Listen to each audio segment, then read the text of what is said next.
Best Western parking lot a few minutes later. As seen before, he wipes down the vehicle and then casually walks back to his sedan on 5 Highway, along with what was presumed to be Edna's unconscious body. The collection of video evidence ends there, but thanks to the high-quality footage inside the food lot, police were able to create a comprehensive profile of the mystery man, a tall, middle-aged white man with a distinctive birthmark on the left side of his face. In this same footage, the man can be seen using a frequent shopper loyalty card during the strawberry yogurt transaction. Police were able to find this transaction in the store's records to obtain the personal information attached to it. The owner of this loyalty card was 58-year-old Daniel Glenn Prince. Daniel Prince lived in Rutherford County, North Carolina, about 70 miles away from the town of Travelers Rest. He worked as a traveling handyman, but his business model was questionable to say the least. His clientele typically consisted of elderly women, and as you'll find out later, Daniel had a pattern of developing intimate relationships with these customers. Digging into Daniel Prince's records revealed that his criminal history was quite extensive. He had spent 13 years in prison for a kidnapping conviction in the state of Michigan. He was released in 2009, and his parole was terminated 2 years later in 2011. Not only that, but he also had a handful of other convictions, including firearm possession by a convicted felon and battery. Despite Daniel's worrisome past and the comprehensive surveillance footage, authorities were still unable to obtain an arrest warrant for kidnapping or homicide charges. However, after interviewing Edna's inner circle, it was made clear that Daniel would not have had the permission to drive Edna's Jeep. So, detectives were able to obtain an arrest warrant based on Grand Theft Auto. The Jeep was located in the parking lot of the Best Western Hotel, which was in Greenville County, South Carolina. Daniel's residence was located about an hour away in Rutherford County, North Carolina. So, Greenville investigators collaborated with the Rutherford County Sheriff's Office for the remainder of this investigation. The body cam footage you are about to see is from September 9th, 2021, as officers arrive at Daniel's property to make the arrest. Totally cooperating. Just relax. Not doing anything. Just stand up on your feet. Yeah. Welcome back. That's my wife. She's not gonna be. Yes, sir. Do you mind if I take your hat off for just a second? Let's see what you need. Sir, I would be very cooperative. What's your name, please? Yeah, thank you. This is like a Hollywood TV big-time takedown or something. Following his arrest, Daniel was brought to the station for questioning. It became apparent very quickly that Daniel was withholding information. So you already met my partner, John. Once again, I'm Greg Walter. Both of us are investigators down in Greenville County, South Carolina. Yes, sir. Okay, I've never been to Greenville, South Carolina in my life. Okay, fantastic. I've never been to Greenville, South Carolina in my life. Okay, fantastic. I've never been to Greenville, South Carolina in my life. Okay, fantastic. All right, my here, sir. I told you that August 27th, 2021 this year. Where do you think you were at? I've been going all over the place. I've been going north to Charlotte. I've been down to South Carolina. Where's your job in South Carolina taking you? Actually, I was down in Travelers Rest, but I don't know if it was Friday or Thursday. I know I'd been there earlier that week. Okay. Actually, I was on Travelers Rest, but I don't know if it was Friday or Thursday. I know I've been there earlier that week. Okay. I've never been to Greenville, South Carolina in my life. Okay, fantastic. So you don't remember which day specifically? No, it was either Thursday or Friday. What kind of job were you working at? I wasn't. This lady had talked to me several times. I've been down to her house 2 or 3 times. We kind of got to be friends. Daniel proceeded to describe how he met Edna through his job as a handyman. He had gone to Travelers Rest several times to see what she needed help with, but there was always an excuse as to why she couldn't pay for his services. Basically, it was a waste of Daniel's time and gas money. The thing is, she's so sweet and so nice, and you want to help her. And she says, if I get work for her, I'll probably get other work. That's good. That's great. So you've been down there a couple of times that week? It could have been 2 times that week. It might have just been once. And can I see my one phone? This one? Yeah. Yeah, 27th of Friday, and that's not ringing a bell? No, because I have my events marked here and here. Okay. So you were down there on the 25th? I think I was down there on the 24th. Okay. All right, so why are we? What you're telling us is That's not you on the 27th. Food Line parking lot, Travelers Rest. Don't think so. That's not you. That's me. Where's that? Food Line, August 27th, 2021, 9:23. Okay. 32 seconds. Ringing a bell? Yep. Yeah, so what are you doing down there that day? She wanted me to look at some stuff at her house. And she picked me up at Food Line because she wanted me with her when she was gonna go meet some guy for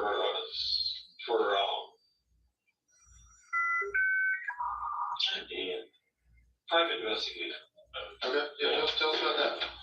She wanted me to meet her down there. Okay. She was nervous because she says, I'm not sure I trust this guy. And she knows I've been in the military. And she says, will you meet me? And I go, yeah. So I went down to Food Line and she met me. And he didn't show up where we went to next. And she'd been trying to get a hold of him. And we went to her house for about 2 hours. And then we went back to Food Lion. And Daniel would spend half of this interview reiterating the same story, that he was Edna's bodyguard, and Edna needed him to protect her when meeting up with a shady private investigator. However, the details of his story contradicted the surveillance footage, so they challenged his lies with more printed screenshots of the video evidence. what were you driving? I was driving a blue car. Your wife's car, your car? My wife's car. You got work truck? No. Okay. So that's your coming down 25, you and her together? It could be. It's a different angle, but I mean, we've watched this car. Some of these are Right, okay. tougher than other ones are. Hotel parking lot. Yeah. Oh, look. It gets me You get out. using my brain Nobody else gets out. on games like this. You're walking Yeah. around the car. Yeah. You wiped the entire car down. Because I was worried. You were worried. And there's you getting back into your car and driving away. Oh, she looked at Look, man. We need to know where her family is desperately looking for her. she's missing right now. Yes, Dan, where is it? I don't have a clue. My past from a long time ago, a kidnapping, probably makes this look really stupid. But that's not me. That's what we're saying, man. I didn't do anything bad. Despite the detectives' efforts, Daniel continued to lie and deny any involvement in Edna's disappearance. But that didn't mean that he was on his way home just yet. As this interview was taking place, investigators were actively executing a search warrant on his house. A whopping 22 firearms, some with missing serial numbers, were confiscated from his residence. This led to Daniel being charged with several state firearm violations, including possession of a firearm by a convicted felon, possession of a firearm with an obliterated serial number, 2 counts of possession of an unregistered short-barreled rifle, and 2 counts of possession of a short-barreled rifle with an obliterated serial number. Police also found a North Carolina license, passport, bank statement, debit card, and social security number that belonged to a 66-year-old woman named Nancy Rago. This raised serious red flags. The police feared that Edna might not have been Daniel's only victim. As the search of Daniel's property continued, investigators found more incriminating evidence that validated their suspicions. They uncovered 28 different electronic devices, including several cell phones. Detectives wondered if these devices belonged to Daniel's other victims. With this evidence pointing towards a potential serial killer, the FBI became involved in the investigation. While being held in custody, Daniel was met by FBI Special Agents Justin Newsom and Aaron Carlisle. What's going on? Intimacy's been missing. I saw this app. You introduced him to DT of St. Louis and winds up dead.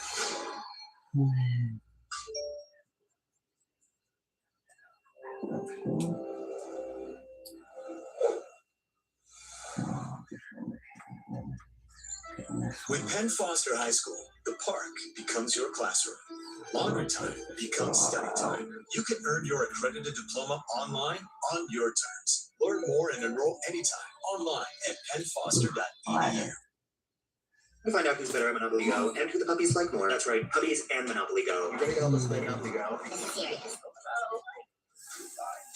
We got some pet stuff that's living up. We got posh pets, obviously.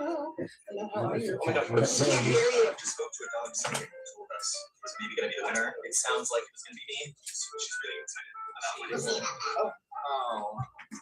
Oh, they're playing. Meanwhile, we're ready to get to business. Oh, hello. Sometimes it's all about being versatile and playing with someone new. That's right, a rollover. And also being ready for the unexpected. And with roll, yes, I'm not going to be ready for whatever might tackle us. Bless you. Thank you. Thank you. Oh my Thank you. Bye. God. You gotta go, but thank you. I'm gonna go play the game. You should play it too.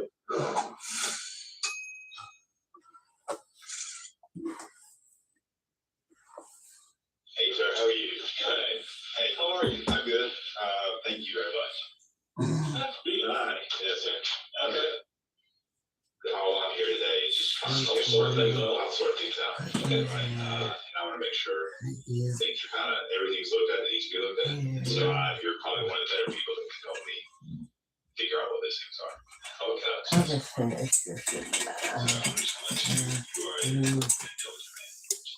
I don't know why you say that if I'm sitting here. Well, as I said, the smart people on that board side across from me. I don't either. As you can see, these detectives spent a large portion of this episode piecing into the heart of questions and showering Daniel with compliments along the way. This is what is referred to as the ego of detective. To put it simply, detectives applied by praising Daniel and the crime, hoping to instill a sense of pride in him. If done correctly, Daniel would take ownership of the crime. This was really flattering, but this was successful in provoking a confession. Well, I honestly feel you guys are just trying to find that now. I understand. I want to find that. Like, that's our goal. So we care about really right now. I do too. All right, let me ask you this. If you were doing my job, that's just goals, how many people? If you were doing my job, what would you do to find that done? Like, you know her better than we know better else. What would you do to find that done? I honestly couldn't answer that for you doing your job because I don't. Just like the last interview, Daniel continued to deny any involvement in this disappearance. They then asked Daniel about Nancy Reagan. They learned that he met Nancy in 2015 through a classified ad that he posted online. Despite Daniel being a married man, he developed a romantic relationship with Nancy while she was living with her mother, Dolores Sellers. Dolores suddenly passed away in November of 2017. According to the autopsy report, Dolores died of natural causes, but detectives felt that something was off, especially after learning that Nancy had disappeared around the same time. Nancy was never reported missing because the family would periodically receive emails or texts from someone claiming to be her. But that person always declined to meet up or speak with anyone any further.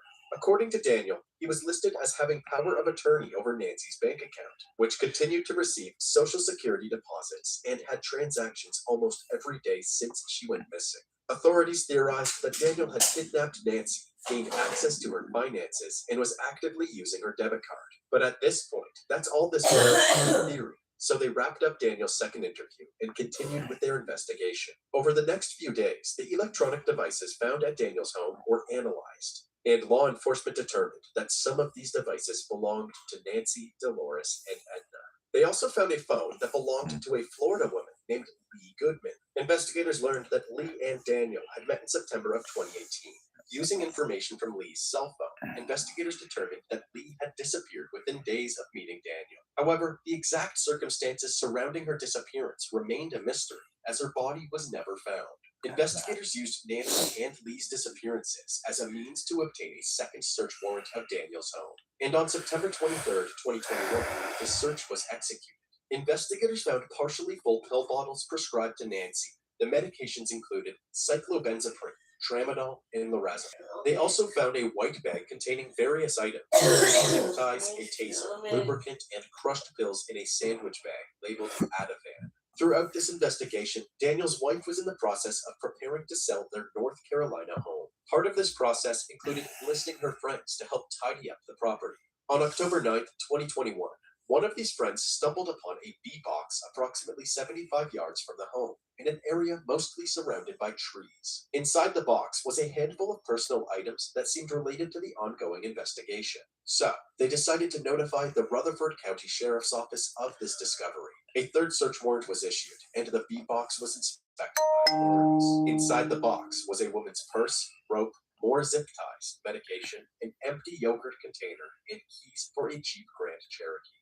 Beside the box, they found more items, including a shovel, a pickaxe, and straps. Approximately 30 feet away from the box, authorities found an interior vehicle panel, along with a black trash bag and a tarp. Inside that black trash bag was various items that belonged to Edna, including a bracelet, earrings, and a pair of shoes. All of these items were sent in for forensic testing. The residue on the walls of the yogurt container came back positive for cyclobenzaprine, tramadol, and lorazepam, the same medications prescribed to Nancy. These substances are known to induce drowsiness, dizziness, and relaxation. They also tested the white plastic bag, which had Edna's DNA on it. They believed that Daniel used this mixture of prescription medication in the yogurt to drug Edna before suffocating her with the plastic bag. The next day, on October 10th, 2021, a police canine trained to detect the odor of human decomposition searched Daniel's property, but did not locate any remains. However, the canine detected a strong scent at the location where the vehicle panel, trash bag, and tarp were recovered.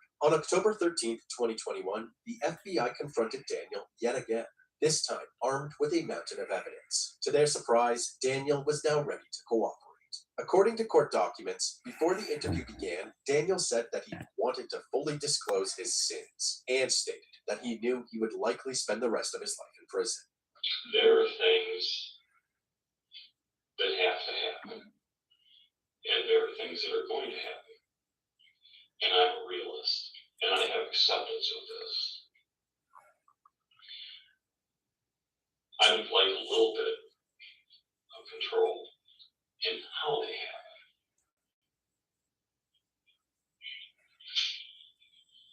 If you tell them to turn that off, I will talk to you a little more freely. Finally, the major breakthrough that the detectives had been waiting for. Daniel was now ready to provide detailed information about all four women. He said he would only come clean if the camera was turned off and he had an attorney present during the interview. The detectives complied with his demands, but were still able to record with an audio device. I would have a very frank conversation. If you